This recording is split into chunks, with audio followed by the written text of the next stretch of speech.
Oke, selamat datang semuanya di sesi bedah materi kita kali ini.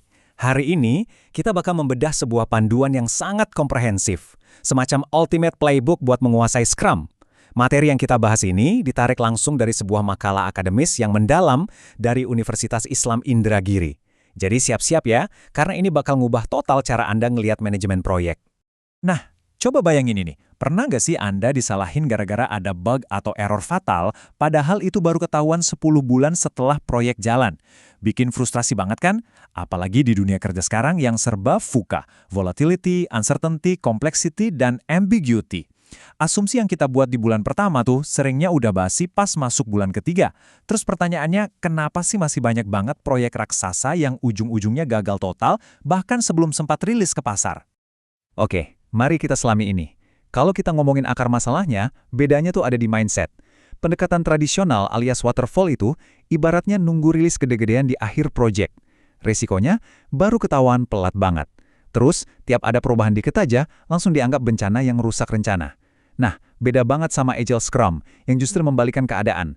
Scrum itu fokus ngirim nilai yang bisa langsung dipakai tiap 1-4 minggu. Resikonya ditekan tiap hari, dan perubahan justru dirangkul sebagai peluang emas buat menangin persaingan pasar. Di bedah materi kali ini, roadmap kita jelas banget ya. Pertama, akhir era waterfall. Terus, pola pikir inti Scrum, peran dan kesalahan, acara batasan waktu, artefak dan komitmen, dan yang terakhir, tantangan nyata Scrum di lapangan. Kita masuk ke bagian pertama. Akhir era waterfall. Adaptasi ketidakpastian. Gini, buat benar-benar paham Scrum, kita harus mundur sedikit ke sejarahnya. Biar kita ngerti kenapa fokusnya geser dari sekedar ngatur jadwal, jadi ngatur nilai. Awalnya tuh tahun 1986, Takuchi dan Nonaka nulis di Harvard Business Review setelah ngamatin perusahaan manufaktur kayak Honda dan Canon. Mereka sadar tim lintas fungsi yang kerja bareng tuh geraknya persis kayak formasi olahraga rugby. Lanjut ke awal 90-an, Ken Schwaber dan Jeff Sutherland ngebawa konsep ini ke dunia software engineering. Puncaknya, tahun 2001, 17 pionir ngumpul di Utah dan ngerumusin Agile Manifesto. Inilah fondasi utama dari metode adaptif yang kita kenal sekarang. Bagian 2. Pola pikir inti Scrum, teori dan nilai inti. Walaupun Scrum itu kelihatannya simpel sebagai sebuah kerangka kerja, sebenarnya dia butuh perombakan total dari pola pikir birokratis loh. Jadi, poin krusialnya adalah Scrum itu berdiri kokoh di atas teori empirisisme. Artinya apa? Kita nggak lagi main tebak-tebakan buta, tapi murni ngandelin pengalaman nyata. 3 pilar utamanya itu transparansi, inspeksi, dan adaptasi. Jadi kalau pas diinspeksi ada yang melenceng dari target, tim bakal langsung putar balik dan koreksi jalur saat itu juga. Nggak pakai buang waktu nyari kambing hitam buat disalahin. Tapi empirisisme ini nggak bakal jalan kalau nggak didukung budaya yang kuat. Nah, budaya ini dibentuk sama 5 nilai Scrum: komitmen, fokus, keterbukaan, rasa hormat, dan keberanian. Percaya deh, keberanian ini penting banget. Kenapa? Karena tanpa keberanian buat ngadepin masalah yang paling kompleks duluan, dan tanpa keberanian buat bilang enggak ke permintaan stakeholder yang ngaco, seluruh proses ini bakal hancur berantakan. Lanjut ke bagian 3, peran dan kesalahan. Siapa melakukan apa? Nah, disinilah Scrum benar-benar ngebongkar hierarki perusahaan pada umumnya. Mari kita bandingin teori idealnya sama realita pahit di lapangan. Pertama, product owner. Idealnya, mereka ini adalah CEO dari produk yang tugas utamanya maksimalin nilai investasi. Tapi anti-pattern alias kenyataan buruknya, sering banget mereka cuma dijadiin tukang pos yang nggak punya otoritas sama sekali. Atau kebalikannya, jadi diktator yang maksa bikin fitur-fitur baru tapi nutup mata sama utang teknis yang suatu saat bisa bikin sistem kolaps. Peran kedua ada Scrum Master. Mereka ini mestinya jadi servant leader dan pelatih metodologi yang siap nyingkirin semua hambatan tim. Tapi kesalahan tragis yang sering kejadian, Scrum Master malah diperlakukan kayak sekretaris elegan yang cuma nyatet meeting dan ngatur jadwal kalender. Lebih parah lagi, kadang disuruh jadi kayak mandor proyek tradisional yang kerjaannya marah-marah nagih laporan progres tiap hari. Peran ketiga itu developers. Jangan salah kaprah ya, entah Anda itu programmer, desainer, atau data analis, di dalam Scrum Anda itu dipanggil developer. Anda dikasih otonomi 100% buat ngira-ngira waktu dan cara ngerjain tugas. Tapi otonomi ini bisa gagal total kalau tim jatuh ke dalam jebakan bekerja secara silo alias asik kerja sendiri-sendiri, atau ngerelain kualitas pengujian otomatis dikorbanin cuma demi buru-buru rilis. Bagian 4. Acara batasan waktu, detak jantung Scrum. Scrum itu pakai prinsip lean thinking buat ngebuang hal-hal yang gak produktif lewat batasan waktu yang ketat.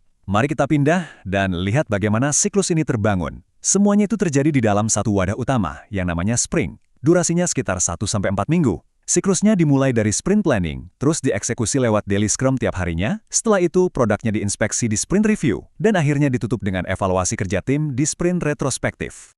Coba perhatiin angka ini baik-baik. 15 menit. Ya, ini adalah waktu maksimal yang mutlak buat acara daily scrum. Ingat, ini tuh bukan sesi laporan ke atasan. Anggap aja ini kayak time out kilat di pertandingan olahraga. Tim kumpul bentar, nyari tahu hambatan teknis apa yang lagi ngehadang, nyusun taktik buat 24 jam ke depan, terus langsung balik lagi bertanding. Bagian 5. Artefak dan komitmen. Transparansi absolut. Sejak Scrum Guide diupdate tahun 2020, ada aturan pinter di mana setiap artefak itu sekarang diikat langsung ke komitmen yang spesifik dan terukur buat ngejamin kualitasnya. Artefak pertama itu product backlog, yang diikat ke komitmen product goal. Product backlog yang isinya user stories ini adalah satu-satunya sumber pekerjaan yang sah loh. Kalau ada ide tapi nggak ada di backlog, ya berarti kerjaan itu nggak pernah eksis. Dan seluruh daftar ini disusun murni cuma buat nyampe satu sasaran jangka panjang, yaitu si product goal tadi. Artefak kedua adalah sprint backlog, dan ini terikat ke komitmen sprint goal. Di titik inilah seni fleksibilitas Scrum benar-benar kelihatan. Para developer tuh sah-sah aja ngubah rencana aksi harian mereka di sprint backlog kalau nemu cara yang lebih baik. Tapi, mereka sama sekali nggak bisa nawar dan berkomitmen secara kaku buat nyapai tujuan utamanya, yaitu sprint goal. Terakhir, artefak ketiga, yaitu increment atau software yang udah berfungsi, terikat kuat sama definition of done. Poin ini benar-benar krusial ya. Sebuah produk increment itu dianggap nggak ada nilainya dan dilarang keras buat dipresentasiin pas review kalau dia belum memenuhi standar kualitas teknis yang super ketat dari dokumen definition of done ini. Bagian 6. Tantangan nyata Scrum. Gesekan budaya organisasi. Oke, sekarang waktunya reality check. Kita geser dari teori ke realita gesekan pas implementasi Scrum di lingkungan korporat yang kaku, khususnya di Asia Tenggara. Dan ini dengan sangat brilian mengilustrasikan masalah sosiologis yang sering kita hadapi. Misalnya bapaisme atau hierarki kaku, di mana tim disuruh mandiri, tapi mau ngapa-ngapain tetap butuh 3 lapis persetujuan atasan. Belum lagi ketakutan soal loss of face alias gengsi. Banyak yang terlalu takut buat ngakuin ada bug pas daily scrum. Hal-hal kayak gini nih yang ngehancurin rasa aman secara psikologis yang justru sangat dibutuhin sama Agile. Dan ini dia puncak dari segala antipola. Water Scrum Fall. Ini tuh implementasi Agile abal-abal. Bayangin ada perusahaan bangga banget ngaku udah Agile cuma karena mereka punya product owner dan jalanin sprint. Tapi nyatanya, pas fase testing dan peluncuran, prosesnya malah sengaja dipisah dan dilempar ke pihak ketiga di luar sprint. Pada dasarnya mereka ini secara struktural masih beroperasi pakai pipa waterfall yang lambat dan kaku, cuma dibungkus pakai kosmetik istilah Scrum aja. Pada akhirnya, Scrum itu bahkan menelanjangi semua ketidakefisienan dalam perusahaan Anda dengan sangat menyakitkan. Bagaimana cara kepemimpinan merespon masalah tersebutlah yang bakal nentuin keberhasilannya. Jadi buat nutup sesi bedah materi ini, saya mau ninggalin satu pertanyaan provokatif buat Anda renungkan soal tempat kerja Anda sendiri. Coba pikir-pikir, apakah tim Anda itu benar-benar agile secara budaya? Atau jangan-jangan selama ini Anda cuma terjebak melakukan water scrum fall? Terima kasih udah gabung di sesi bedah materi kita kali ini, dan sampai jumpa di pembahasan seru selanjutnya.